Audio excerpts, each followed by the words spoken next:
tous. Merci d'être présents à cette conférence co-organisée par le MEDEF Sud et notre cellule de réflexion Nouveau Cap, ainsi que par Formasup Provence-Alpes-Côte d'Azur. Je salue la présence de M. Pernet, vice-président de la région Sud, qui représente Renaud Muselier. Je salue également Thierry Berger, président de Formasup, ainsi que nos trois intervenants que je vais vous présenter brièvement. Merci beaucoup également aux équipes du 29 pour leur accueil aujourd'hui, ce magnifique lieu pour ceux qui ne le connaissent pas. Merci aussi aux deux animateurs de cette table ronde qui sont tous les deux des collaborateurs du MEDEF Sud. Géraldine Lardillon, responsable emploi formation, et Kevin Siguière, qui est notre responsable des affaires publiques. Je les laisserai vous parler plus précisément des sujets qui nous intéressent ce soir, mais vous l'aurez compris en lisant l'intitulé de cette table ronde. Nous allons parler des jeunes et de leur rapport au monde du travail. Dans une période où plus de 6 entrepreneurs sur 10 ont des difficultés de recrutement, c'est vraiment, quand on interroge les entrepreneurs à la REF, on ne vous parle plus de fiscalité, on vous parle de recrutement. Les jeunes constituent un vivier de talents qu'il va nous falloir aller chercher. Pourtant, nous le verrons, nous assistons à un changement de paradigme qui déroute les entreprises. Alors, pour en parler, nous avons le plaisir d'accueillir M. Éric Berton. Tout d'abord, vous êtes président d'Aix-Marseille Université depuis janvier 2020. Vous étiez auparavant vice-président innovation et valorisation, et vous avez été également doyen de la faculté de sciences et du sport. Alors, quelques mots sur Aix-Marseille Université. AMU a été créée en 2012, née de la fusion des 3 universités du territoire. Elle accueille 80 000 étudiants, près de 8000 personnes réparties sur 5 grands campus, ce qui fait d'AMU la plus grande université francophone pluridisciplinaire. Elle est aujourd'hui considérée comme l'une des principales universités de recherche, 120 structures de recherche dédiées. On y étudie les arts, les lettres, les langues, les sciences humaines, le droit et les sciences politiques, l'économie et la gestion, la santé et les sciences et les technologies. Merci, Monsieur le Président, de nous faire l'honneur de votre présence ce soir pour partager votre vision du sujet et de cette jeunesse que vous côtoyez au sein de l'université. Et je suis diplômé de votre université, puisque j'ai fait la partie Sciences Po et droit chez vous. Je vais vous mettre en contribution. Axel Corned, bonsoir et bienvenue. Vous représentez Madame Carole Grandjean, ministre déléguée auprès à la fois du ministre du Travail, du Plein Emploi et de l'insertion, ainsi que le ministre de l'Éducation nationale et de la jeunesse. Madame Grandjean est chargée de l'enseignement et de la formation professionnelle. Vous êtes conseiller formation professionnelle et apprentissage. Madame la ministre n'a pu être parmi nous ce soir, mais nous sommes ravis de votre présence et je vous en remercie. Enfin, Frédéric Dabi, vous êtes analyste politique, directeur général opinion au sein du groupe IFOP, entreprise de sondage. C'est la plus ancienne de France. En parallèle à vos activités, vous intervenez régulièrement auprès des étudiants du Master Sciences et Techniques de Communication de l'Université Paris 13 et sur les plateaux TV, notamment sur CNews, LCI, Public Sénat, LCP. Et vous collaborez également à plusieurs journaux, le JDD, Le Figaro ou encore L'Opinion. C'est que des journaux que je lis, ça. Enfin, vous êtes l'auteur avec M. Chaud d'un ouvrage publié fin 2021 aux éditions des Arènes, intitulé La fracture, et dont le sous-titre nous intéresse particulièrement ce soir, comment la jeunesse d'aujourd'hui fait ses sécessions, ses valeurs, ses choix, ses révoltes, ses espoirs. Nous sommes vraiment très heureux de vous accueillir ce soir, M. Dabi. Alors, notre assistance ne connaît pas forcément les travaux de notre think tank.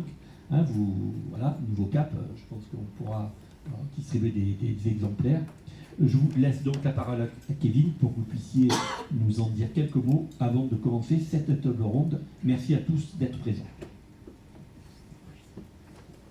Merci, Président. Alors oui, c'est vrai qu'on n'a pas encore la notoriété de l'Institut Montaigne qui intervient régulièrement dans ces lieux. Donc, quelques petits mots d'abord, je vais essayer d'être bref, sur les travaux de Nouveau Cap. Donc, le MEDEF Sud a créé ce think tank fin 2017, comme tous les think tanks, pour alimenter le débat public sur des sujets qui impactent directement la vie des entreprises. Donc, on a à la fois un laboratoire d'idées, un lieu d'échange, de rencontres entre des acteurs issus d'univers très différents, qui vont bien au-delà du seul monde de l'entreprise. et on publie à chaque étape marquante de la vie démocratique de nos territoires des études, des rapports, comme on a pu le faire par exemple à l'occasion du grand débat national ou plus récemment et plus localement lors des dernières élections régionales, où on avait publié un portrait de la région Sud. En parallèle de ces publications dictées par l'actualité, on élabore de différentes notes et rapports sur des grands enjeux économiques. On en a édité 4 grands rapports. Donc, le premier est un petit peu à part puisqu'il traite de la démocratie et on a tenté d'établir 14 propositions pour donner un nouveau souffle à notre régime. C'était bien avant les Gilets jaunes et on se rend compte que c'est encore d'actualité. Le deuxième rapport était dédié donc à la fiscalité locale des entreprises et au millefeuille territorial. Je crois que l'Institut Montaigne avait d'ailleurs fait une note aussi sur Aix-Marseille, qui a été présentée ici. Le troisième rapport traitait des relations, notamment économiques, entre l'Europe et la Méditerranée. Et donc le dernier, qui est sorti début 2022, qui concerne l'alternance. Il est ici, donc, et on se posait la question du développement de l'alternance, qui est une nécessité pour lutter contre le chômage. On en reparlera tout à l'heure. J'ai avec moi donc la principale auteure de ce rapport qui co-anime avec moi cette table ronde.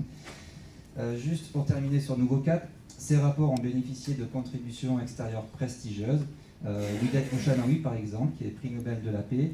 On a eu également Bernard Cazeneuve, Jean-Pierre Raffarin, Enrico Letta, Christian Nibourel, Frédéric Vidal, Olivier Dussopt, Dominique Perben ou encore Pascal Saint-Amand, pour en citer que quelques-uns, et des rapports qui ont fait l'objet de différentes tables rondes et conférences avec en plus des personnalités précitées, des personnes comme Renaud Muselier, qui est représenté ce soir par Ludovic Pernet, que je salue à mon tour, Jean-Marc Daniel, Xavier Bertrand, Yves Le Terme, Dominique Rélier, Pierre Dumont, Olivier Dussopt ou encore Clara Guémin.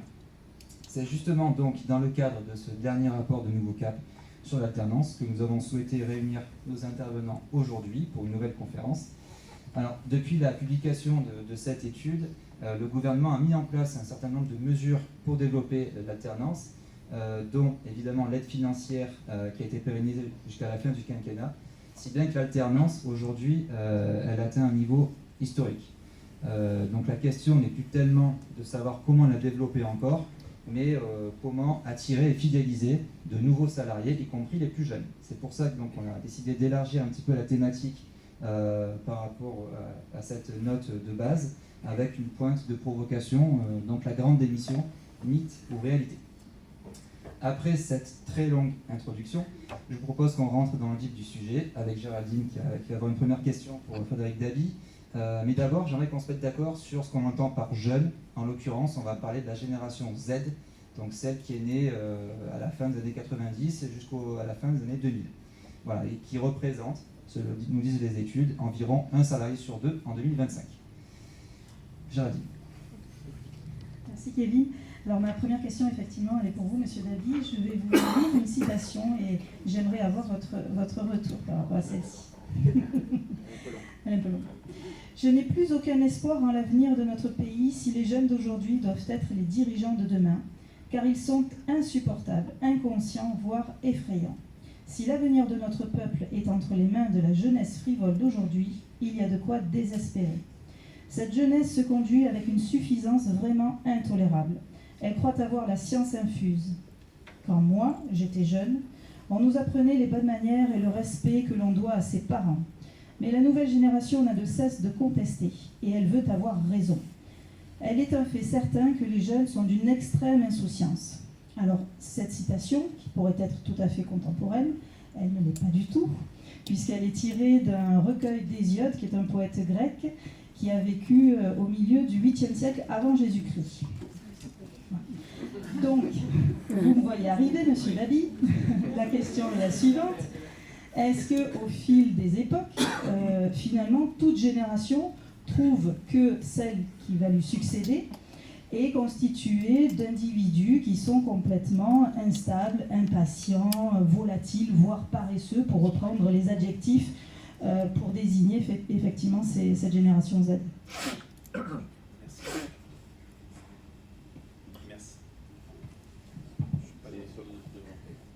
Merci. Bonsoir. Bonsoir à tous. Merci pour votre invitation. Merci au MEDEF 13 pour son invitation. Alors, c'est très belle citation, je ne la connaissais pas. C'est vrai que rien de nouveau sous le soleil, vous avez raison de faire ce parallèle historique. C'est vrai aussi que, oui, à chaque époque, on a eu tendance à être sur une logique de déclin, sur une logique d'âge d'or, hein, c'est le pendant du déclin, c'est la France Amélie Poulain, si je puis dire. C'était tellement mieux avant. Et cette citation, comme beaucoup de citations sur la jeunesse, eh ben, s'inscrit dans un biais que j'ai essayé de repousser dans le livre, puisque le livre, comme vous le savez peut-être, il est basé sur des enquêtes, hein, c'est la seule chose que je sais faire, et l'IFOP a été le premier institut, en tant que plus ancien institut, à mener des enquêtes auprès des jeunes. Dans les années 50, c'était avec Françoise Giron, des enquêtes qui s'appelaient La Nouvelle Vague. La Nouvelle Vague, c'est pas du cinéma ou de la chanson, c'est d'abord des enquêtes d'opinion auprès des jeunes. Et c'est vrai que dans chaque enquête, il y en a une à chaque décennie entre les années 50 et les années 90, une dernière 20 ans après que j'ai réactivé dans le cadre du livre écrit avec Stewart Shaw, tente à donner toujours une image très monolithique. La jeunesse comme un bloc par rapport à laquelle une partie de la société va, si je puis dire, s'opposer. Et il y a toujours ce contresens-là qui est peut-être donné par des élites, mais qui n'est pas partagé par les Français, tels que nous les avons interrogés à chaque décennie.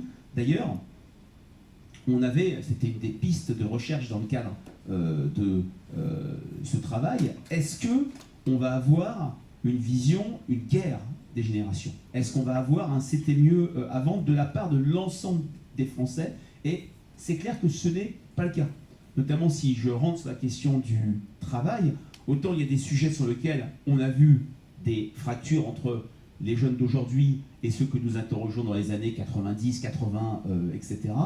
Autant sur toute une série de sujets, notamment le travail, notamment le climat, on a eu plus une jeunesse diffusionniste, une jeunesse qui était comme Bonaparte au Pont d'Arcole, qui essayait de montrer le chemin, qu'une jeunesse en rupture. J'avais en tête, je suis une référence pop si je puis dire, une fameuse chanson des années 2000 ou 2010, où c'était la chanson des Enfoirés avant chaque grand concert, où on avait deux groupes qui se faisaient face, un groupe de jeunes, un groupe de moins jeunes, les jeunes qui disaient vous avez saccagé la planète et voilà le monde dans lequel nous sommes, des personnes plus âgées qui disaient mais vous avez eu la belle vie, on a eu un chômage de masse et le sida. Et ben on voit sur les réseaux sociaux, dans quelques débats, des traces de cette opposition. Je suis frappé de voir qu'elle n'existe pas réellement. Elle n'existe pas dans les entreprises, même s'il y a des différences culturelles. Et quand je parle de diffusionnisme des jeunes, les jeunes ont donné le là sur toute une série de sujets. Le rapport au temps, l'équilibre vie professionnelle, vie personnelle. Je rentre peut-être dans le vif du sujet, je vais tout de suite me taire. Mais c'est vrai que la seule fois dans les enquêtes Nouvelle Vague où on a vu vraiment une opposition générationnelle, c'est peut-être la première enquête, celle de 1957, celle de la deuxième enquête avant mai 68, elle a été faite en avril 68, où on voyait, oui, sur la question du travail des femmes, sur la question des mœurs, sur la question politique, pour ou contre De Gaulle, pour ou contre une gauche hypothétique qui viendrait au pouvoir, on a eu des différences générationnelles fortes et l'idée de peut-être vilipender les jeunes, ce n'est pas vraiment le cas dans ce que l'on a vu dans toutes les données que j'ai pu mobiliser, notamment la dernière enquête faite en 2021, où au contraire, on a vu une jeunesse bien sûr très différente. D'ailleurs, il y a une question que l'on pose, est-ce que vous avez l'impression d'être une jeunesse différente des jeunesses passées et différente des autres générations? Dans les années 50, le oui dépassait à peine 15%, c'était 30% en mai 68, là on est sur du 88 ou du 90%. Le sentiment que cette jeunesse, touchée par le Covid, touchée mais extrêmement résiliente, cette jeunesse, oui, en sécession sur le plan politique, on sort quand même d'une élection présidentielle il y a un an où jamais les primo-votants ont aussi peu voté, alors que l'acte de vote était un acte fondateur chez les plus jeunes qui ont voté autant que les Français en 81, en 95, en 2007. Là, on a eu une jeunesse, oui, qui se sent différente, mais qui n'est pas véritablement en sécession, sauf peut-être sur la question des discriminations, du fameux wokisme, mais ce n'est pas notre sujet de ce soir, et qui ne fait pas l'objet d'un rejet aussi épidermique, même s'il est bien argumenté, du c'était mieux avant de votre poète. Donc, sans rentrer dans le détail, est-ce qu'elle existe vraiment, cette génération Z? Oula. En tout cas, moi, j'ai pas raisonné en termes de génération Z. J'ai essayé de sortir des épithètes, parce que comme on a du mal à définir cette jeunesse, et Kevin l'a bien dit, il a dit oui, c'est la génération Z. Est-ce que c'est les 18-24 ans, les primo-votants? C'est mon sujet électoral, mais heureusement, on n'en est plus là pour quelques mois ou quelques années, en tout cas l'année prochaine. Est-ce que c'est une génération climat? Est-ce que c'est une génération Charlie? Une génération Z? On a tendance, parce qu'on a du mal à saisir la réalité de ce bloc qui n'est absolument pas monolithique, quel point commun entre un jeune scolarisé, un étudiant, quelqu'un qui est un vendeur des libéraux, quelqu'un qui est en deuxième ligne, quelqu'un qui cherche du travail. On a des profils tellement différents que réifier, si je puis dire, sous le vocable génération Z, génération climat, génération Charlie, j'ai essayé de montrer dans le livre que c'était relativement différent, même si sur le plan du travail, sur le plan du rapport au travail, on a une jeunesse qui est relativement homogène et, comme je le disais, qui a donné le là par rapport sur le regard qu'ont maintenant les autres salariés. Un tout petit exemple sur l'équilibre vie privée, vie professionnelle, la jeunesse telle qu'elle est salariée. Et de la même manière, quelle jeunesse salariée, celle qui peut faire du télétravail ou ne pas en faire. On a depuis maintenant quelques années une majorité de jeunes salariés qui considèrent leurs collègues comme leurs amis. À près de 60%, ça peut faire sourire les plus anciens dans lequel je me classe, qui essayaient de mettre cette étanchéité entre vie privée et vie professionnelle, même s'il y a bien sûr de l'endogamie, il y a des relations qui se font au travail, comme une communauté humaine, et désormais, pour la première fois, auprès de l'ensemble des salariés, y compris les non-jeunes, les 35, les 40 ans et plus, ils sont une majorité à dire « mes collègues sont aussi et avant tout mes amis ». Voilà un exemple très simple qui montre que les jeunes réussissent à bousculer les frontières. Cette génération Z, ce n'est pas une génération étanche, c'est pas un isolat, ce n'est pas un glacis, c'est une génération qui tend à donner les règles du jeu dans l'entreprise, notamment dans son rapport au travail, notamment dans ses fidélités successives, notamment dans cette recherche de mobilité dont on parlera sans doute. Merci. Alors pour autant, il y a quand même des différences entre ces générations. Parlons un petit peu de liberté désormais, c'est le rapport avec le travail. Il y a quelques années, en tout cas c'est une impression qu'on a eue quand on a préparé cette séquence, travail voulait dire liberté et indépendance. On recevait un salaire pour un travail qu'on faisait, dans lequel on n'était pas forcément libre d'ailleurs. Et avec ce salaire, on pouvait se loger, acheter une voiture, qui est quand même le symbole même de la liberté individuelle. Aujourd'hui, il semblerait que le travail... C'est fort de dire ça dans une grande métropole. Voilà. Ici comme ailleurs, on cherche peut-être à chasser les voitures. Ben justement, mais en tout cas, à l'époque, c'était un symbole de liberté. Aujourd'hui, il semble que le travail a plus cette représentation. Déjà parce que se loger devient un peu difficile. On a de plus en plus de jeunes qui habitent encore chez leurs parents. Si je reprends l'exemple de la voiture, c'est un peu moins la cote aujourd'hui, pardon au président de Mobilance qui est avec nous aujourd'hui, qui représente le secteur.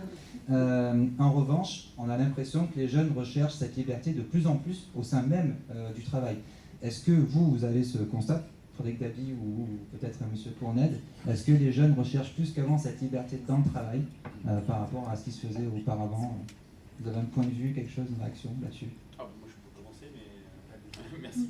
Non, c'est vrai que le rapport au travail a changé très fortement chez les jeunes. Alors si je tire le fil de ce que je viens de dire sur ce passage vie professionnelle, vie personnelle, j'avais été extrêmement frappé dans le livre de voir à quel point les jeunes croyaient au travail comme un accomplissement. Ils sont, malgré la période Covid qui a été compliquée, les jeunes que nous avons interrogés étaient dans les 90% à dire je veux m'accomplir dans un métier et un travail que j'aime. Et il y a cette distinction métier-travail. Le métier, l'attachement au métier est une vraie nuance par rapport à la grande émission, parce que le métier permet encore de faire société, de tenir entre nous. Et on avait un chiffre quasi équivalent qui était: pour réussir personnellement, je dois réussir professionnellement. Donc il y a un attachement au travail qui est vrai. Il y a un véritable basculement, parce que vos questions s'inscrivent dans un contexte. La croyance des jeunes, ou plutôt une vision désidéologisée des jeunes vis-à-vis de l'entreprise. On le voit dans les enquêtes Nouvelle Vague passées, à quel point l'entreprise pour les jeunes pouvait être un véritable repoussoir. Il y a encore 12 ans, une enquête faite par mon confrère Ipsos montrait qu'une majorité de jeunes voulaient d'abord être fonctionnaires. Pas la peine de dire que quand on repose cette question, les chiffres sont absolument effondrés s'agissant de la fonction publique. Prenons une référence un peu plus politique. Quand en 2002, Jean-Pierre Raffarin, Premier ministre, se rend, c'est le premier Premier ministre qui se rend à l'université d'été du MEDEF, dans nos enquêtes de popularité, et l'enquête IFOP JDD, la plus ancienne de la Ve République, il s'effondre à gauche, mais il s'effondre en termes de popularité chez les jeunes. Maintenant, c'est un véritable non-événement qu'un chef de gouvernement, qu'un ministre, pas de casserolade sans doute, ou sauf période sociale troublée, de ce point de vue-là. Donc on a un regard sur l'entreprise qui a fondamentalement changé de la part des jeunes, alors que l'entreprise est un collectif, et ce que l'on voit dans le livre et dans l'enquête Nouvelle Vague 2021, qui je dirais confirme ce qu'on a vu par le passé, c'est à quel point les structures collectives sont touchées par une défiance majeure chez les jeunes. Que l'on parle de l'État, que l'on parle des partis politiques, que l'on parle des collectivités, que l'on parle même des associations, l'entreprise, c'est une sorte d'exception. Et dans ce cadre-là, la question du travail devient absolument centrale. Mais elle ne fait que bouger. On se parle aujourd'hui, on est dans un contexte où jamais la recherche de travail, jamais la question du chômage a été si peu présente dans l'ensemble des Français, et j'ai envie de dire, même chez les jeunes, même s'il y a cette génération de l'insertion des 25-30 ans qui ont des moments plus difficiles que les autres. On vient de publier une enquête que j'ai voulu refaire parce que j'avais été déjà frappé fin août à quel point la lutte contre le chômage s'était effondrée dans les priorités des Français. Je vais reposer cette enquête pour la radio Sud Radio la semaine dernière.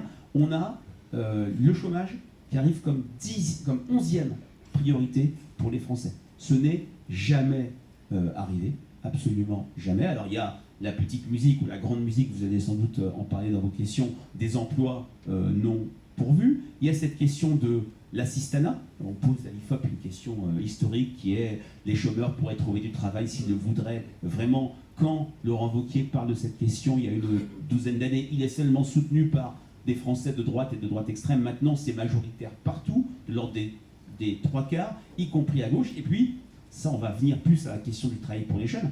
Il y a la question de plus en plus fortement de la récompense, de la reconnaissance du travail. Maintenant, dans l'enquête à laquelle je fais la référence, jamais l'écart entre pouvoir d'achat et chômage a été aussi forte dans l'intensité des priorités pour les Français. Avant, l'injustice suprême, c'était ne pas avoir de travail. Maintenant, c'est avoir un travail qui paye mal. Tout ça change la donne fondamentalement. Et puis, dans ce rapport au travail, et je finirai sur les chiffres, on a un autre élément contextuel que je veux mettre en avant. Les discours, oui, ils ne veulent pas travailler, ils sont paresseux. Ça ne tient pas sur des grandes enquêtes, sur des enquêtes scientifiques, celles de la DARES, pour ne pas citer l'IFOP, ou d'autres, mais on est frappé par la perte de centralité du travail. En 1990, parce que c'est une manière aussi d'appréhender ce travail. Donc, j'en ai fini là, mais il y a encore beaucoup de choses à dire.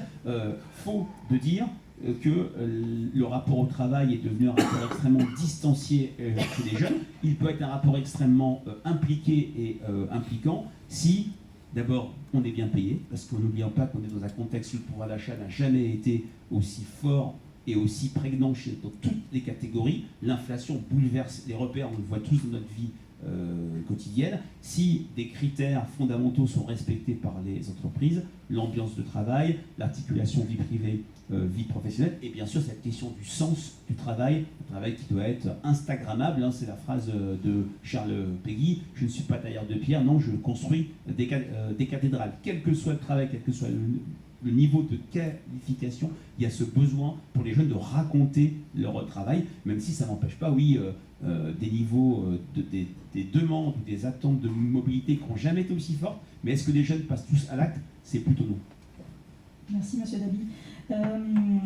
Monsieur Berton, pour revenir à ce que me disait Monsieur Dabi par rapport au fait que, bien que les jeunes accordent plus d'importance à leurs loisirs, à l'articulation vie privée et professionnelle, On a un nombre de contrats d'apprentissage qui bat son propre record d'une année sur l'autre. Ces jeunes qui rentrent en apprentissage doivent à la fois concilier leur mission au sein de l'entreprise et leur apprentissage au sein de l'école, tout en sacrifiant, entre guillemets, leurs vacances scolaires. Donc, j'imagine, vous n'allez pas me contredire, que ce phénomène contredit l'image reçue du jeune qui passerait pour être paresseux. Alors oui, effectivement, je vous rassure, c'est une image qui a vécu. La jeunesse qu'on voit dans l'université, alors Aix-en-Provence Université, c'est confronté à deux problèmes en fait. On a 80 000 étudiants, on a 8 000 collègues personnels. Donc la grande démission, on peut la voir sur les deux aspects. En tout cas, sur les jeunes, je trouve que la jeunesse qui arrive actuellement, cette fameuse génération Z, elle a vécu toutes les galères en fait. On s'est aperçu lors de la pandémie, la France a découvert lors de la pandémie qu'elle avait une jeunesse étudiante. Et que cette jeunesse étudiante était confrontée à un vrai problème de précarité, de pauvreté, et qu'il y avait des véritables drames qui se jouaient dans nos universités, mais ailleurs que dans les universités, dans la rue même. Il se trouve que les jeunes, tels qu'ils sont actuellement, ce sont des jeunes qui ont vécu ces années-là, depuis tellement d'années, qu'ils n'ont pas finalement trop d'illusions. Ils abordent le monde du travail comme une suite logique, en disant ça ne sera pas facile, mais j'ai déjà souffert. Ils viennent sans aucun complexe. Ce qui leur permet d'ailleurs, avec cette jeunesse, d'avoir une créativité extraordinaire. Effectivement, tous les schémas, on va dire les associations, les syndicats, etc., les partis politiques, ça a vécu chez eux parce qu'ils ont vu l'exemple de leurs parents qui ont été déçus, qui sont allés de déception en déception. En tout cas, leur capacité à se mobiliser sur des causes, sur leur propre survie, elle est énorme. Et c'est tout sauf des feignants, ils sont capables de mener des doubles et des triples projets, avoir à la fois un aspect culturel, s'occuper de faire des distributions alimentaires, aller dans leurs études. Il y a vraiment un dynamisme, mais ce sont de véritables warriors en fait, et on ne le voit pas assez. Et la France a découvert cette jeunesse étudiante qui nous a nous-mêmes surpris, hein, parce que c'est pas évident, hein, on croyait avoir affaire à des assistés, on a eu affaire à des jeunes dynamiques qu'on a aidés, mais qui se sont d'abord aidés, voilà, eux-mêmes. Et ça, c'est le plus important.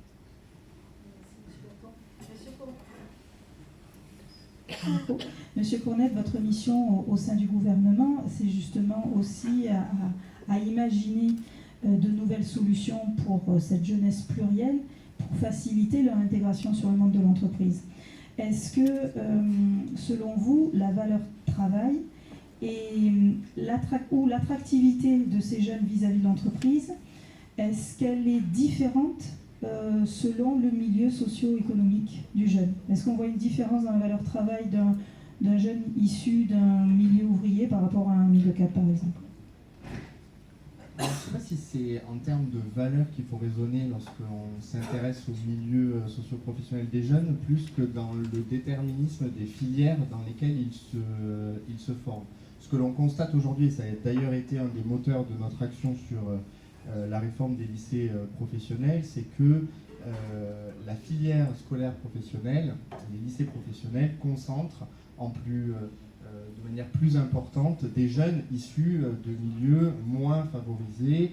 Ils sont moins de 5% de jeunes issus de familles avec des parents cadres dans les lycées professionnels, là où on retrouve d'ailleurs, que ce soit dans le cursus LMD classique ou l'apprentissage, une plus forte part des jeunes issus de milieux plus favorisés que dans les lycées professionnels. Donc je pense que la question de l'héritage, quelque part, n'est pas sur la valeur travail, parce que je pense qu'ils la partagent tous dans un contexte de crise du marché du travail, dans un contexte d'incertitude, on l'a partagé tous ici, sur de nombreux sujets de société, sur lesquels la jeunesse est très présente et très représentée.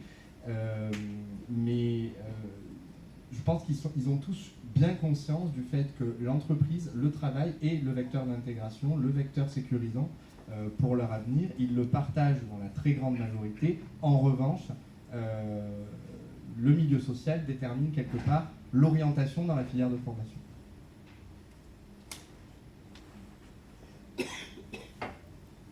profite pour prendre le compliment de monsieur sur la génération de Warrior, parce qu'il était dans les années 90 moi-même.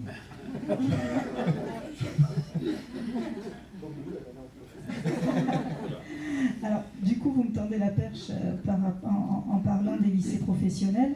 On a parlé avec M. Berton d'apprentissage, mais l'actualité, c'est effectivement cette réforme des lycées professionnels. Le candidat Emmanuel Macron, dans sa campagne, dans sa promesse de campagne, souhaitait faire de la voie professionnelle une voie d'excellence. Et les propositions qu'il a tenues le 4 mai dernier œuvrent en ce sens, notamment avec le fait que les lycéens professionnels seraient rémunérés par l'État durant leur stage. On a compris que le gouvernement, vous me dites si je me trompe, voulait arriver à un certain rééquilibrage entre voie professionnelle et apprentissage, puisqu'on a des effectifs d'apprentis qui augmentent d'une année sur l'autre, avec 964 000 en 2023, avec cet objectif d'1 million. Et à contrario, on a un nombre de lycéens professionnels qui est en constante baisse, avec seulement 643 000.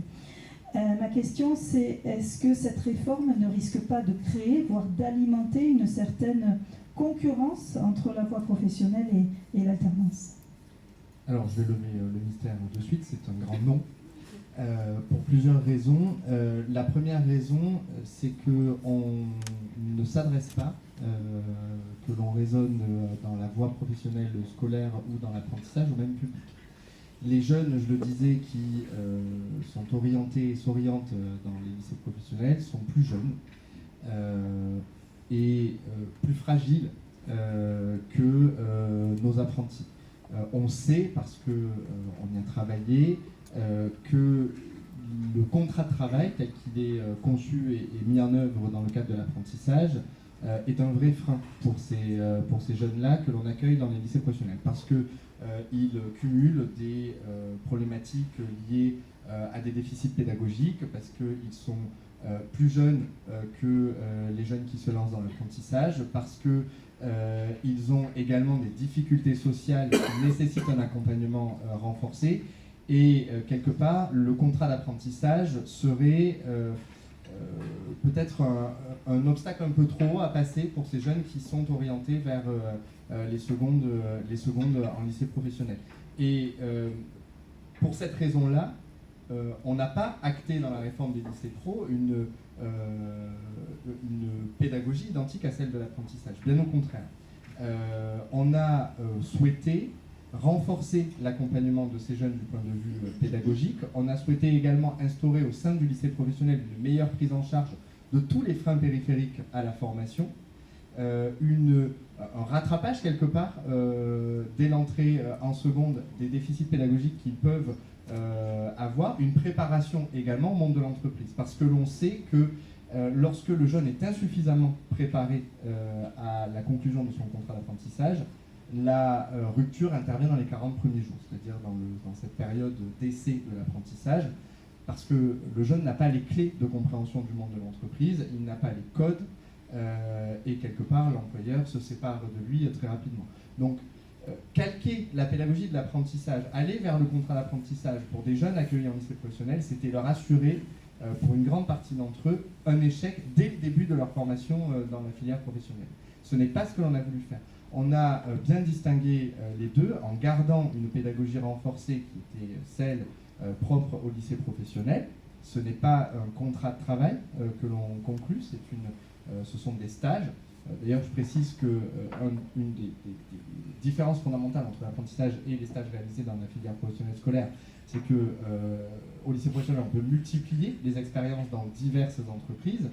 En apprentissage, modulo les mises à disposition, on a un employé. Par ailleurs, le temps passé en entreprise, si on tend à le renforcer dans le cadre de la réforme des lycées pro, est largement inférieur au temps passé en entreprise dans le cadre d'un contrat d'apprentissage. L'investissement attendu du point de vue de la production d'un lycéen professionnel à l'occasion de sa période en entreprise est fondamentalement différente de celle qui est attendue dans le cadre du contrat de travail d'apprentissage. Et par ailleurs, s'il fallait aller aussi sur les différences qui caractérisent ces deux filières, la gratification prise en charge par l'État des périodes de formation au milieu professionnel du lycée professionnel sont largement inférieures aux grilles réglementaires de rémunération des apprentis, et pas du tout sur la même logique, pour la simple et bonne raison que l'investissement de l'employeur vis-à-vis de son apprenti, c'est un investissement cadré dans le cadre d'un contrat de travail à long terme, là où la période de formation au milieu professionnel dès la seconde professionnelle et tout au long du parcours du lycéen, elle a aussi une vocation de sécurisation du parcours, d'orientation, de découverte du métier, de confirmation du projet professionnel, ce qui en fait est en amont normalement de la conclusion du contrat d'apprentissage. Par contre, et j'insiste là-dessus, je disais, la continuation quelque part, la continuité de la voie professionnelle scolaire dans un lycée professionnel peut tout à fait être l'alternance, l'apprentissage. Parce qu'on a souhaité à travers cette réforme aussi faciliter les passerelles entre le lycée et l'apprentissage, que ce soit pour l'année de terminale ou pour ceux qui se sentiraient prêts à passer, et ceux qui le veulent surtout, à passer un apprentissage dès la classe de première.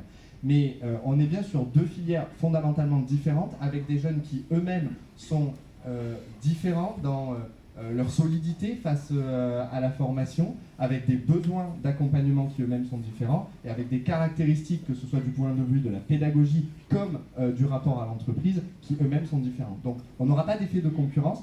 Je dirais même que la passerelle étant facilitée, on aura, je pense, un effet de faire venir dans l'apprentissage des jeunes qui, à l'issue de leur lycée professionnel, souhaiteront s'engager un peu plus dans l'entreprise pour préparer une meilleure insertion professionnelle.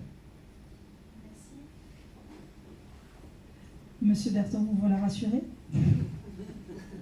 Oui, je suis rassuré, même si certains jeunes bacheliers qui ensuite nous rejoignent l'université sont aussi dans des états assez pitoyables vis-à-vis de leur capacité à se lever le matin parfois. Donc parfois on est obligé de... On a nous des programmes pour faire en sorte que des étudiants ne décrochent pas. Des programmes d'accompagnement, ça va jusqu'à vraiment les accompagner dès le lever, quoi, hein. Donc, après, je suis peut-être moins optimiste que monsieur, mais je suis pas au gouvernement. Mais en tout cas, ce que je reconnais, c'est que la situation était telle qu'il fallait un changement de paradigme et wait and see. Merci beaucoup. J'aimerais juste rebondir sur ce qui a été dit auparavant. Monsieur Berton a qualifié les jeunes de warriors. Monsieur Dabi a commencé à parler du Covid. Or, toutes les études et différents sondages qu'on a pu consulter pour cette table ronde montrent que la jeune génération qui arrive sur le marché du travail est une génération pétrie d'angoisse et d'incertitude. Les principales causes sont identifiées. On peut penser à la série d'attentats qui a touché notre pays il y a quelques années et qui en plus a touché notamment les jeunes. On a l'éco-anxiété qui est un phénomène qui touche de plus en plus de jeunes aussi. Et plus globalement, la rapidité à laquelle notre monde évolue, notamment en ce qui concerne les métiers, parce qu'on a des métiers qui sont quasiment créés quotidiennement, et d'autres métiers qui n'existent plus du jour au lendemain. Et tout ça, du coup, rend un peu difficile de lire un petit peu l'évolution du marché du travail, et rend difficile de se projeter quand on est jeune. Et donc, il y a aussi le Covid. Monsieur Dabi, vous avez travaillé sur cette question du Covid et de l'impact du Covid chez les jeunes. Je pense même je suppose que le titre de votre livre, La fracture, elle est liée justement à cette fracture au Covid. Est-ce que c'est le cas? Et qu'est-ce qui a changé vraiment depuis le Covid pour ces jeunes? Alors, c'était pas seulement lié au Covid, mais c'est vrai que le contexte de l'étude, le terrain d'enquête a été fait en février 2021. On était encore dans des confinements, dans des... il n'y avait pas de confinement réel, mais on pouvait sortir pour aller travailler, mais c'était des périodes extrêmement compliquées. Je retiens le terme de M. Berton sur les jeunes warriors. C'est vrai que vous l'avez rappelé, on est quand même sur une jeunesse qui a encaissé des chocs absolument terribles. Les attentats, vous avez raison de le dire, on oublie que le profil des victimes des attentats des terrasses, c'était des jeunes de toutes, et là on avait cette hétérogénéité de la jeunesse. Il y a cette éco-anxiété, effectivement, dans la première enquête Nouvelle Vague de 1957. C'est intéressant de voir des questions qu'on posait à l'époque, qu'on ne poserait plus aujourd'hui. On avait un tiers des jeunes qui disaient « je suis prêt à mourir pour la France, pour mon pays ». Dans l'enquête de 2021, on en avait 1 sur 5 qui disait « je suis prêt à mourir pour le climat ». Bien sûr, il ne faut pas prendre cette réponse au pied de la lettre, pas la peine de se mettre près des fenêtres, mais c'est une manière aussi c'est le reflet de cette anxiété, de cette colère, mais pas que, de cette angoisse face à la question qui est leur enjeu. Il y a vraiment 2 enjeux dans la jeunesse que je trouve extrêmement prégnants. On a une jeunesse, comme je l'ai dit, peut-être dépolitisée, mais qui n'est pas désengagée. Elle est sur 2 grands enjeux.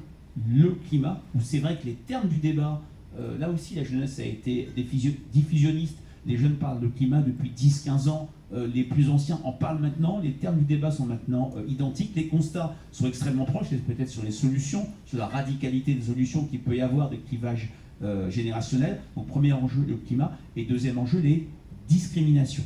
Et là aussi, il y a quelque chose qui est très fort dans cette jeunesse, j'ai envie de dire, oui, obsédée, très polarisée par la question des inégalités et des discriminations. Une petite parenthèse, rien de nouveau sous le soleil. Dans les années 80, la jeunesse qu'on a investiguée en 88, je crois, il y avait cette question des inégalités, ces discriminations, il y avait ce racisme, il y avait une mobilisation très forte de la jeunesse, mais la différence fondamentale, c'est que dans les années 80, la jeunesse croyait encore que le politique pouvait changer les choses, que le politique pouvait réduire les inégalités. Maintenant, ça peut être vu comme un constat inquiétant, mais c'est ce que nous avons. Nous voyons une perception du réel. Dans l'enquête Nouvelle Vague, on a une majorité de jeunes qui considèrent que ces inégalités sont systémiques, 1/3 qui dit qu'il y a un racisme d'État en France. Donc voilà, ça montre à quel point le paradigme a changé de ce point de vue-là. Donc face à tous ces chocs, le choc Covid, bien sûr, le choc de la guerre en Ukraine, tous ces chocs, on a une jeunesse qui a perdu pied sur des grands indicateurs. Et je ne suis pas sondophile, il y a parfois des sondages qui n'ont aucun intérêt, mais quand on pose la même question tous les 10 ans depuis les années 50, quand sur le sentiment de bonheur on perd 28 ou 29 points par rapport à 1999, alors quand j'annonce à un homme politique qui perd 3-4 points déjà dans un baromètre, c'est la fin du monde, alors 29 points, imaginez, quand on leur demande si son sentiment de vivre dans une période de chance ou de malchance, il y a 36 points de moins sur une période de chance. Les années 80, il y avait... et puis c'est ma génération, il y avait un chômage de masse, il y avait un Premier ministre qui disait aux chômeurs vous n'avez qu'à créer votre entreprise. Maintenant, ce serait vu comme quelque chose de tout à fait banal, mais quand Raymond Barre dit ça en décembre, en janvier 80, décembre 80 ou janvier 81, ça crée un véritable choc, voire de la colère chez les jeunes. Sur le plan personnel, pour intime, il y avait les années SIDA. Pour autant, les jeunes pensaient vivre une période de chance, parce qu'il y avait toujours cette croyance que les choses pouvaient s'améliorer. Il y avait une croyance dans les différents collectifs, toute une série de matrices qui se sont effondrées, hein, la matrice communiste, la matrice des démocrates chrétiennes, toute une série, la matrice gaulliste même, ce qui fait que à cette époque, on avait 80% des jeunes qui pensaient qu'il fallait un idéal pour vivre. Là, dans l'enquête Nouvelle Vague 2021, on n'en a plus que 40%. Voilà, 40 points de moins. Là, ce sont des chocs jamais vus s'agissant d'une évolution pour une enquête d'opinion. Pour autant, et c'est pour ça que le thème de Warrior m'a bien plu, on a une jeunesse qui a tourné la page Covid de manière impressionnante, malgré la souffrance qu'on a pu mesurer dans les enquêtes et vous au réel dans les différentes universités. 1 sur 5 qui a pris antidépresseurs, 17% qui sont allés à une banque alimentaire. On a retrouvé des niveaux d'optimisme et de capacité à se projeter dans l'avenir grâce à la valeur travail qui était équivalent à l'avant-Covid. Mais ça, je dirais, forgé, et je nuance un peu ce que j'ai dit sur les générations, enfin la jeunesse, les jeunesses extrêmement diverses, ça a quand même forgé des représentations communes, des sédiments communs à tous les jeunes. On a été un peu stigmatisés, la dette Covid, elle sera pour nous, la période Covid nous a empêchés de vivre notre vie personnelle, intime et affective, et nous avons été sacrifiés. Donc tout ça crée aussi cette drôle de jeunesse en termes d'ambivalence, en termes de rapport à l'autre. Jamais l'individualisme n'a été aussi fort, jamais les jeunes ne nous ont dit à un tel niveau, pour faire avancer une cause, par exemple le climat, qui mieux que moi à titre individuel. Il y a quelques marches et quelques marches collectives sur le climat, mais on est sur un paradigme individuel jamais vu, sauf justement dans les structures entrepreneuriales. Là aussi, les entreprises ont un rôle à jouer, et d'ailleurs, on les attend, c'est un autre aspect du livre, bien au-delà de la simple production de richesse. On les attend sur le climat, on les attend sur les inégalités, on les attend même sur l'inflation. On a plus entendu la grande distribution que des pouvoirs publics, dixit ce que nous ont dit les Français dans nos enquêtes. C'est cette jeunesse-là aussi qui fait face à ces nouveaux défis. Alors pour autant, ce changement de paradigme, du coup, elle entraîne une vision court-termiste de ces jeunes, notamment dans ces rapports au travail. Et c'est peut-être ce qui déroute le plus les entreprises, c'est cette remise en cause d'un système de pensée stable depuis 40 ans, avec comme idéal le CDI. Et du coup l'évolution au sein de l'entreprise. Je vous donne 2 petits chiffres. 42%, c'est la part des jeunes recrues qui quittent leur premier emploi dans l'année de leur embauche. Et le deuxième, c'est 18 mois. C'est la période de turnover moyen pour la génération Z. Alors, soyons quand même honnêtes, c'est parfois un départ subi, compte tenu du fait qu'ils sont plus en précarité que leurs aînés. Mais tout de même, c'est quand même assez parlant. Je me tourne vers Jean-Louis Morizy. Vous avez une question à poser à nos intervenants sur le sujet. Oui, former coûte cher à l'État, mais former coûte cher aussi à l'entreprise. Donc c'est un investissement sur l'avenir. Or, c'est un risque que beaucoup d'entreprises ne souhaitent plus prendre par crainte de perdre ces salariés qu'elles ont contribué à former. Alors, M. Corned, un projet de loi de travail devrait arriver en discussion au Parlement avant l'été. Comment le gouvernement entend intégrer cette question majeure pour les entreprises à un moment où elles ont de plus en plus de mal à trouver les compétences dont elles ont besoin? Alors, je vous rejoins. Former, ça coûte cher, mais c'est un formidable investissement parce que ça produit des effets tant pour les entreprises que pour la situation globale du travail dans notre pays. On l'a vu sur l'emploi des jeunes, le développement de l'apprentissage a eu des effets exceptionnels. Le projet de loi travail qui va être présenté avant l'été, on en a eu un menu jusqu'ici. Ça sera un projet de loi très axé France Travail avec des objets, qualité de vie au travail et partage de la valeur. Ce qui a été annoncé par la Première ministre sur les aspects formation, c'est l'ouverture d'un cycle de concertation avec les partenaires sociaux. Ils seront reçus en bilatéral à Matignon dans les jours qui viennent. Ces objets-là, on ne veut pas avancer seul, on veut les concerter. Mais on a quand même quelques idées de ce que l'on souhaiterait porter à la concertation dans l'optique d'un projet de loi qui, lui, serait présenté à la représentation nationale plutôt début de l'année 2024.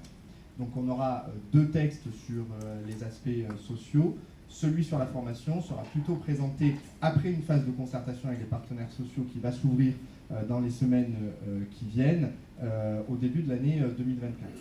On a un enjeu qui est extrêmement, qui tient vraiment à cœur de la ministre, qui est celui des évolutions professionnelles et des reconversions professionnelles, parce qu'on l'a dit, on a du turnover, mais on a surtout une génération, on le sait, qui changera au cours de sa carrière à peu près 15 fois d'emploi. Alors, dans les mêmes secteurs, mais parfois sur des logiques de reconversion professionnelle. C'est de plus en plus sollicité. On voit que le projet de transition professionnelle est de plus en plus sollicité. Et on a là une politique publique à investir qui est mal connue, certainement pas assez développée, et surtout dont on tient une partie des actifs trop éloignés aujourd'hui. Dans un contexte de changement vis-à-vis de la perception qu'ont les Français et les actifs du travail, on se doit de se saisir de cette question-là pour accompagner des comportements que l'on constate aujourd'hui sur le marché du travail. Donc on mettra à la concertation l'objet reconversion professionnelle avec un double objectif, mieux accompagner les reconversions professionnelles de sorte que la formation des actifs en reconversion ou en évolution professionnelle soit mieux financée, mieux accompagnée, mais également pour sécuriser les entreprises qui voient leurs salariés quitter l'entreprise pour soit changer d'entreprise, soit carrément changer de secteur. Donc on a ce double enjeu à travailler avec les partenaires sociaux, avec une logique qui pour nous apparaît assez intéressante à approfondir, qui est celle, quelque part, de l'alternance pour tous. Ça a bien fonctionné pour nos jeunes, l'apprentissage. Pourquoi ça ne fonctionnerait pas pour les adultes? Ça fonctionne d'ailleurs plutôt bien, le contrat de professionnalisation, pour les demandeurs d'emploi. Si vous regardez les chiffres sur la tranche des 30-45 ans, on a des taux d'insertion dans l'emploi à l'issue d'un contrat de professionnalisation qui sont quasi équivalents au contrat d'apprentissage. Donc l'alternance fonctionne plutôt bien pour la formation, y compris des adultes. Et elle permet de sécuriser les parcours pour la simple et bonne raison, notamment dans un contexte de reconversion, qu'on quitte une entreprise pour le salarié avec la promesse, quelque part, d'un nouveau contrat de travail. Le contrat de professionnalisation est un contrat de travail. Pour l'entreprise, c'est aussi des départs qui sont facilités. On sait aujourd'hui que dans le contexte des départs, soit pour un changement d'entreprise, soit pour carrément une reconversion, on a des situations qui peuvent être conflictuelles dans les entreprises, qui sont aisées pour personne et que l'on souhaiterait, nous, favoriser. Et deuxième axe sur lequel on a déjà commencé à travailler, c'est pour répondre aux besoins de recrutement immédiat des entreprises. Parce que aider à la reconversion, aider au départ, aider à la formation dans des logiques d'évolution de reconversion, c'est une chose, mais il faut aussi qu'on s'occupe de faire venir de nouveaux salariés dans les entreprises.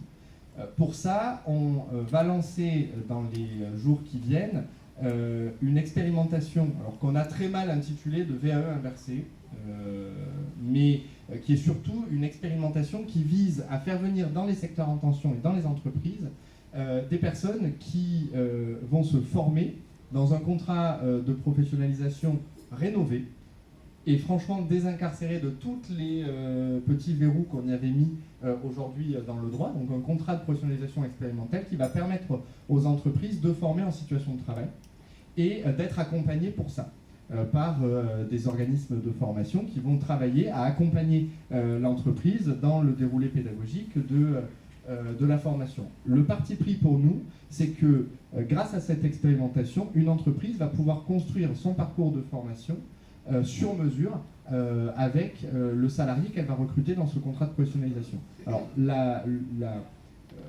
la nouveauté là-dedans, c'est que la personne va arriver et elle va être mise directement en situation de travail dans l'entreprise et c'est la situation de travail qui va être apprenante.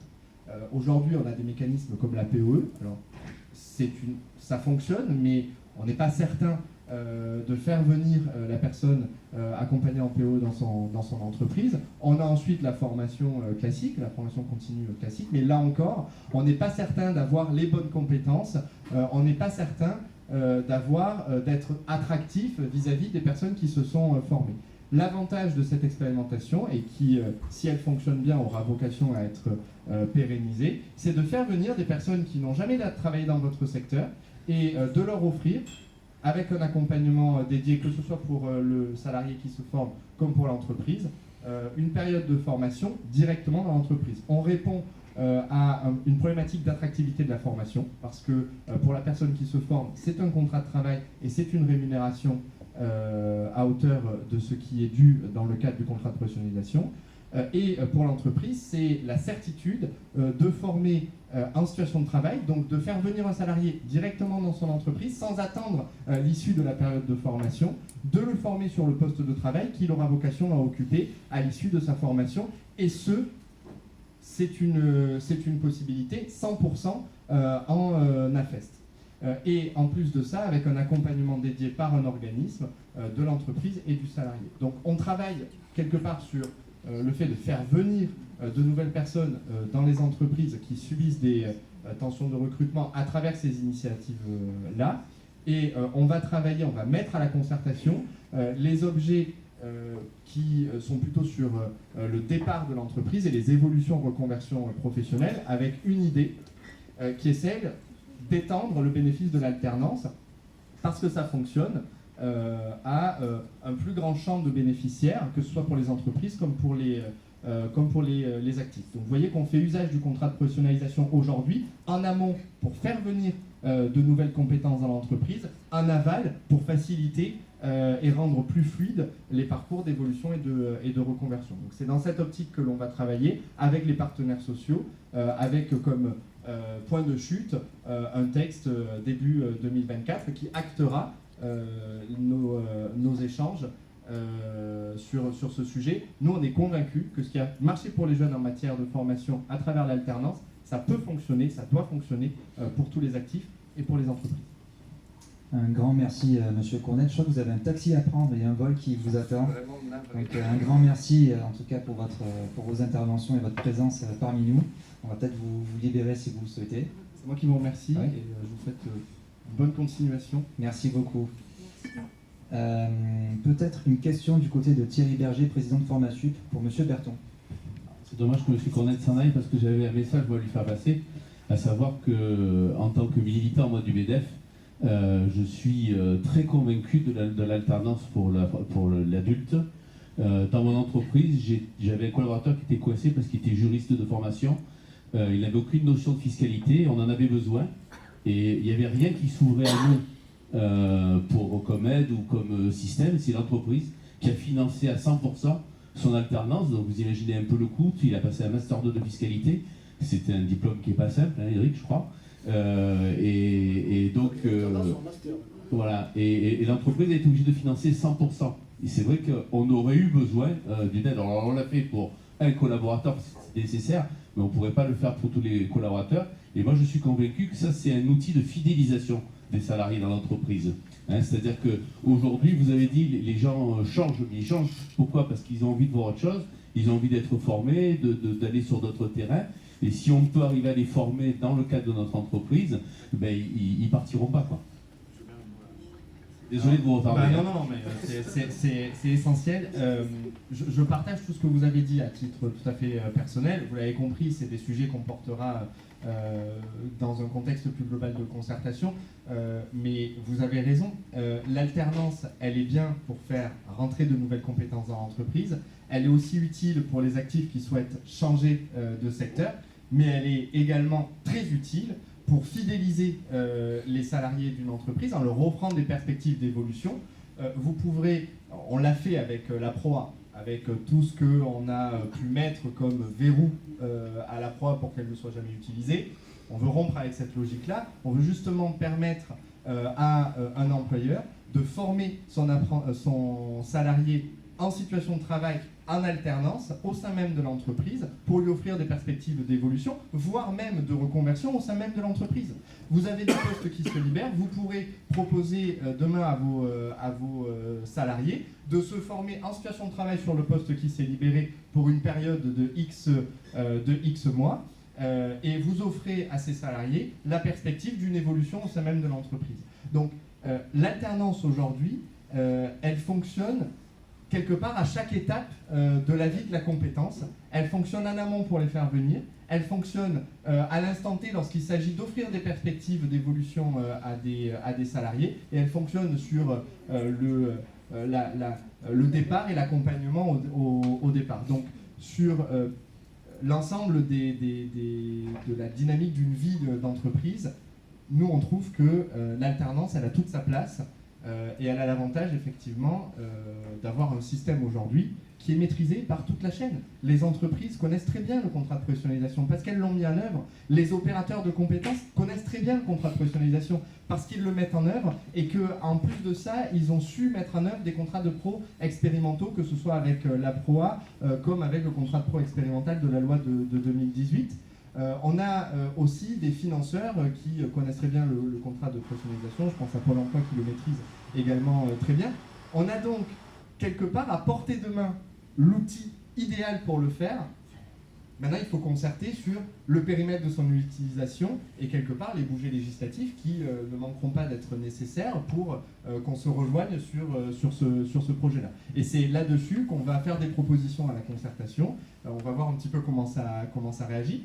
Moi, je pense qu'on aura un terrain de concertation extrêmement intéressant sur ces objets-là, en gardant, et c'est important pour nous, en tête que ça fonctionne.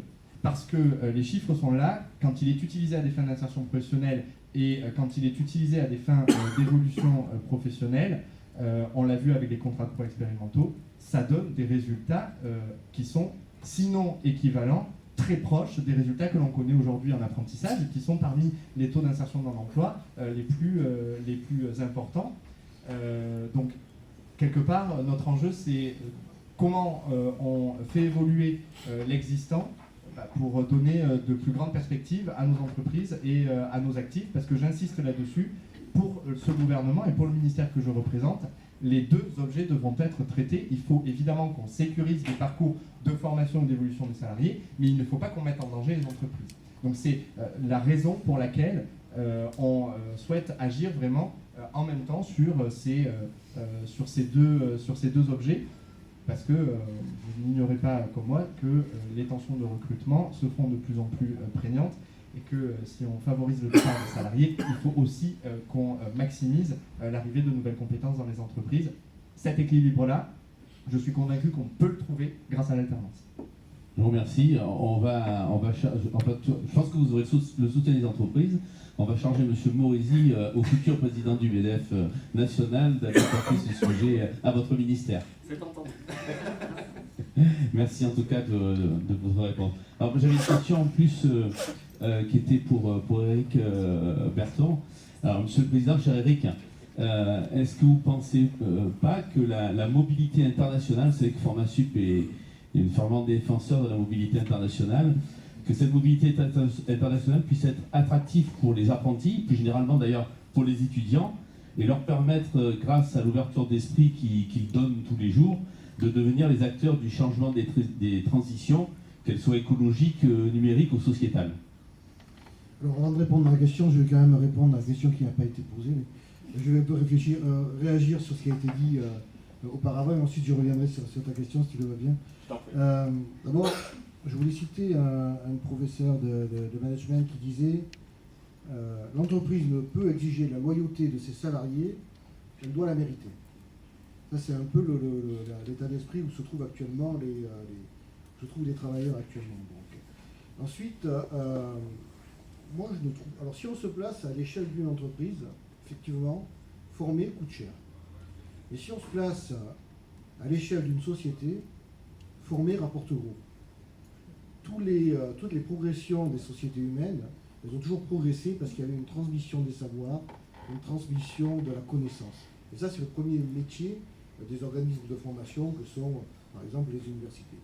Donc, moi, je considère plutôt que former rapporte gros plutôt que former coûte cher, parce que si on se place, évidemment, au niveau d'une société, plus qu'au niveau d'une seule entreprise. Donc, il faut voir ça sur une autre échelle.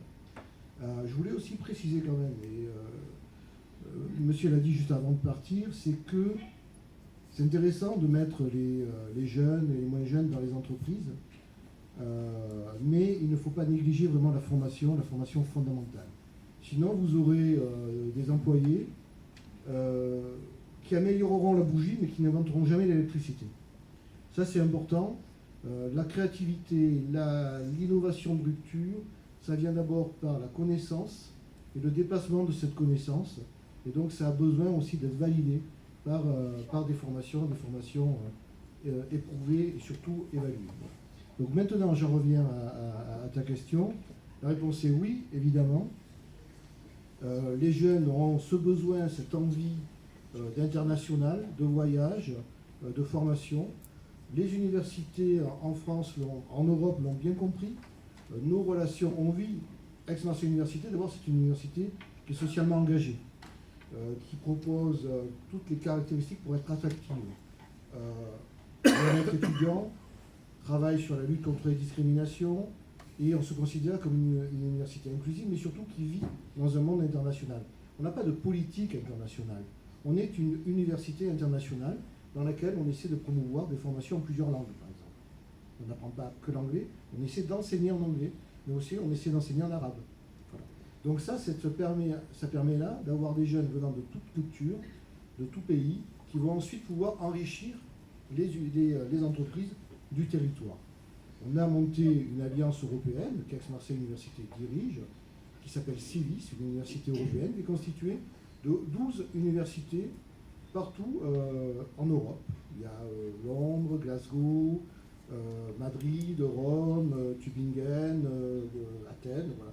Et donc on a fait une alliance d'universités dans laquelle on a des programmes communs et dans laquelle les étudiants sont libres de circuler. Et cette université, elle est basée sur des valeurs civiques, elle est basée sur des formations communes dans différents domaines. Et ça nous permet d'alimenter des partenaires et des industriels qui viennent de tout pays. Et donc, on a aussi un réseau d'industriels. qui sont très intéressés par avoir ces étudiants qui développent une culture de leur pays et qui développent aussi ce goût de l'exploration. Ça, c'est très important. Et cette Alliance européenne a aussi en charge nos relations internationales avec la Chine et avec l'Afrique. Et donc, on a aussi ces relations avec 8 universités africaines, surtout le périmètre de ce continent. Donc oui, la réponse est oui.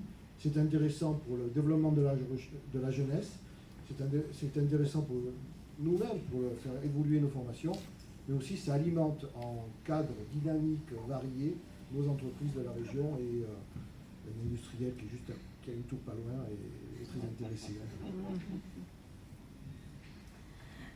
Pour en revenir au monde du travail, ce qui est souvent reproché aux entreprises de la part des jeunes, c'est justement comment ce travail est organisé au sein de l'entreprise.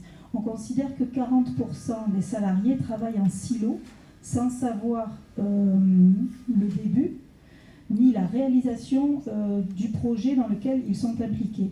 Est-ce que ce découpage, cette individualisation du travail, elle ne pose pas la question de la finalité du travail et cette question de sens qu'on pose souvent et qu'on nous dit qui intéresse de plus en plus les jeunes? Est-ce que vous l'avez vérifié l'un et l'autre, à la fois par les statistiques, les sondages que vous menez, et vous, M. Berton, est-ce que vous avez vu que la notion d'intérêt général était une notion qui intéressait de plus en plus les entreprises? Oui, ça, on l'a vu très clairement par rapport à ce que vous disiez tout à l'heure, Kevin, sur le travail pour avoir un salaire et vivre. Maintenant, on ne va pas se cacher les choses. Dans toutes les enquêtes, sauf peut-être les enquêtes auprès de cadres encadrants, où l'ambiance de travail peut arriver en tête. C'est quand même le couple, le diptyque rémunération, perspective de carrière qui arrive en tête. Mais derrière ces invariants, ça bouge énormément. Maintenant, oui, c'est le travail où on va se sentir bien.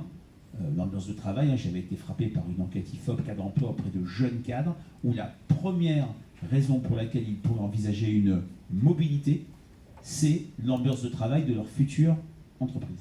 Alors, l'ambiance de travail, ça ne veut pas dire aussi être toujours au travail. Quand c'est possible, le télétravail a complètement changé la donne dans cette sphère professionnelle par rapport à la sphère personnelle. Mais de la même manière, les jeunes, quand on les interroge, ils sont sur un télétravail qui peut être que partiel dans la semaine. Ils sont sur 2 ou 2 jours et demi maximum. Dès qu'on monte à un télétravail complet, on est sur une logique que j'avais appelée de poison délicieux. Sur le papier, pour ces jeunes, c'est formidable. Ils sont chez eux, mais ils perdent ce qu'ils attendent, c'est-à-dire la communauté humaine, les relations, l'informel avec leurs collègues. Rappelez-vous ce chiffre au début de notre échange, 58% de mes collègues sont aussi mes amis. Et donc de ce point de vue-là, oui, le sens du travail, la finalité du travail occupe une place désormais fondamentale. C'est vrai que le travail, je reprends votre expression, en silo, c'est tout ce que les jeunes ne veulent pas. Parce qu'il y a ce contexte d'une entreprise qui doit essayer d'être dans une logique d'intérêt général. Ça passe aussi, disons les choses, par l'incarnation de l'entreprise. On a connu les années 80 où les grands patrons parlaient beaucoup. On se souvient d'Antoine Riboud à l'heure de vérité avec son caramba. Puis une période où les patrons, les dirigeants d'entreprises, même de petites boîtes, ont été beaucoup plus discrets. C'était vivons à l'abri des regards. De nouveau, il y a aussi la gestion des risques réputationnels. Il y a aussi ce qu'attendent les gens. Ils attendent une incarnation entrepreneuriale. Donc tout ça, oui, l'incarnation, l'intérêt général, le sens du travail chez les... Alors, il y a bien sûr de quels jeunes on parle, mais chez les jeunes cadres à vocation d'encadrement, c'est devenu une des premières demandes, avec également l'ambiance du travail. Les choses ont changé fondamentalement, et c'est vrai quand on voit les chiffres sur la grande démission, j'ai repris nos chiffres, 53% des salariés songeaient à démissionner en 2022 entre 3 et 5 ans, ça montait à 62% chez les jeunes, mais derrière ces chiffres, il y a des moyens de les fidéliser. Il y a la marque employeur, il y a ce que fait l'entreprise, il y a ce sens du travail, tout ce qui est raison d'être, etc. Tout ce qui peut permettre aux jeunes de se projeter dans l'entreprise. Maximise, je ne suis pas un spécialiste de la formation bien sûr, mais on a vu dans des enquêtes à quel point une formation, bien sûr, j'entends le discours, on forme nos jeunes et ils s'en vont, c'est absolument une réalité, j'imagine, mais ce n'est pas que ça. Ça peut être aussi un puissant levier de fidélisation. Il y a aussi la mobilité interne. On vient de faire une enquête, alors j'en parle vite parce qu'elle n'a pas été vraiment encore diffusée, une enquête européenne auprès de jeunes salariés. Et ben, les possibilités de mobilité interne au sein d'une entreprise sont 15 à 20 points moins forts, je ne peux pas donner les chiffres, en France par rapport à la Grande-Bretagne et à l'Allemagne. Le fait de commencer à se dire je vais quitter mon entreprise, c'est le reflet d'une difficulté à se projeter également. Alors, moi, je peux parler de deux aspects, à la fois les 8000 personnels d'Excellence University. On a vraiment essayé de développer cette marque employeur, ce socialement engagé, bien vivre au travail, avoir un degré de proximité dans la prise de décision, qui fait qu'on a beaucoup de personnels qui sont attachés, qui nous sont attachés, qui sont attachés à l'université. On le voit bien, cette politique qu'on a menée sur le télétravail, mais aussi qu'on mène sur le temps de travail, la distribution du travail pendant la semaine. Parce qu'effectivement, le danger de 3 jours de télétravail est énorme. Mais une semaine à 4 jours et demi, une semaine à 4 jours, où on laisse le mercredi pour faire du télétravail, ça c'est aussi un facteur d'attractivité. Ça nous a permis, avec les salaires de la fonction publique et de l'enseignement supérieur, qui sont des bas salaires, d'attirer des profils énormes en termes de diplomation. On le voit par exemple à la Cité de l'Innovation, où on a attiré des collègues qui avaient des polytechniciens qui ont quitté leur entreprise parce qu'ils souhaitaient trouver un lieu où on pouvait avoir quelque chose qui avait du sens pour eux. Et donc ça nous a permis de recruter des très hauts profils. Donc ça c'est un avantage. Pour les étudiants, l'engagement étudiant est aussi quelque chose de très fort pour les étudiants. Ça c'est quelque chose qui revendique l'engagement étudiant quand il est valorisé, quand il est valorisé dans le cursus, ça quand même, ça fait aussi beaucoup d'attractivité. Après, je suis tout à fait d'accord sur le fait de permettre au personnel, aux collègues d'évoluer dans leur travail. Nous, on a développé une école des talents qui permet vraiment à ce que quelqu'un qui veut aller sur un autre poste va pouvoir prendre 2 ans pour se former et ensuite aller faire cette progression. Donc l'école des talents interne ou la mobilité interne au sein de l'entreprise, savoir qu'on va rester peut-être fonctionnaire ou contractuel ou en CDI et qu'on pourra évoluer sur différents types de métiers dans l'entreprise, ça c'est aussi un facteur d'attractivité énorme. Merci beaucoup. On a un petit peu dépassé le timing qui était prévu, mais si nos intervenants sont d'accord, on peut prendre peut-être une dernière question dans le public, s'il y en a une en tout cas. Est-ce que, allez monsieur, vous donnez le micro. Merci. Oui, bonsoir, Denis Amblard, je représente les dirigeants commerciaux de France, 75 associations en France, 2500 membres, et depuis de longues années, chaque année, un concours qui s'adresse aux jeunes, concours de la commercialisation, qui a évolué vers le format Serious Game. Ça, c'est pour vous donner le cadre et pouvoir me présenter. Moi, j'ai une question à poser. Il y a quelques années, il y avait 100 000 offres d'emploi non satisfaites en France concernant des postes de commerciaux. Ça démarrait de, on va dire, un simple vendeur-vendeuse en magasin jusqu'à des très hauts niveaux dans des entreprises d'envergure internationale. L'an dernier, on est passé à 180 000. Je crois qu'on n'est pas le seul secteur qui est touché, mais en l'occurrence, concernant je dirais, notre profession, j'aimerais bien avoir un retour de votre part pour nous dire votre ressenti par rapport à cette situation. J'ai bien entendu que les jeunes aujourd'hui s'investissaient, avaient besoin de reconnaissance et d'être bien dans leur entreprise.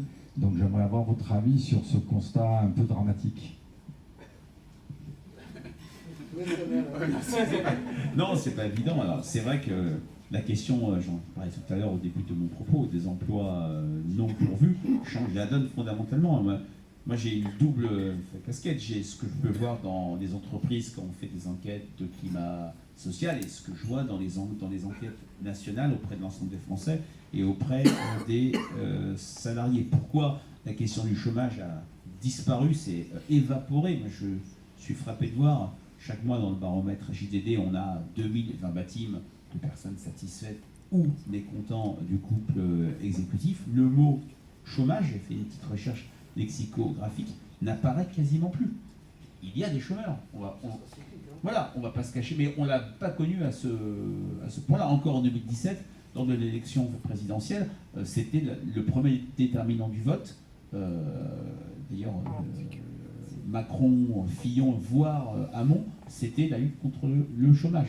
Pour Marine Le Pen, c'était bien sûr un peu plus à part, mais voilà. Maintenant, sur le secteur du commerce, je vais être très sincère, je suis pas spécialisé. C'est quel type de commerce?